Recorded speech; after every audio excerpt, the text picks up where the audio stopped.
Jackfruit.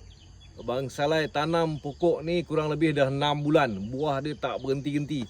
Tapi satu, serangan ulat sangat hebat. Sampai Abang Saleh terpaksa cari racun serangga yang Abang Saleh buat sendiri. Daripada kulit bawang, daripada biji lada, daripada buah cili api sendiri. Proses tembak tapi tak jadi sangat. Abang Saleh campur sikit racun yang ada kat kedai.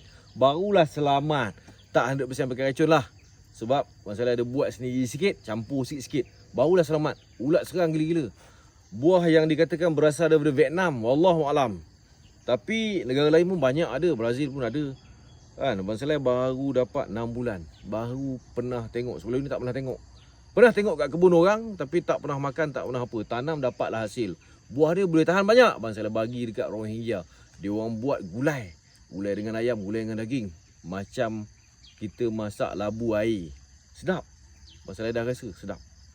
Khasiat dia banyak, tapi kena guna secara betul. Kalau salah, dia boleh jadi toksik. Tak sesuai makan mentah. Kalau masak nasi, orang Vietnam suka letak dalam nasi. Itu sumber yang Abang Saleh dapat lah.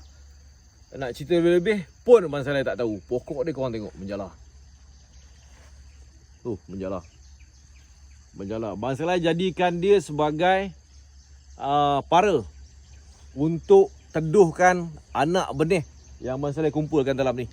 Jadi bila Abang Saleh letak jaring hitam, tanam pokok ni, dia jala, dia jadi teduh lah. Sebab kawasan Abang Saleh kan tanah baru, matahari direct. Abang Saleh tanam benda ni, dia jadi teduh lah, jadi tempat Abang Saleh biarkan benih. Bila dah agak strong baru keluarkan. Jadi Abang Saleh pakai pokok ni. Try, cari tanam. Ini Abang Saleh cover ni kenapa? Lambat tak tengok, dah busuk sikit. Tak makan pun. Tak makan, yang ni dah tak elok. Simpan, biji benih dia dapat nanti boleh tanam. Okey.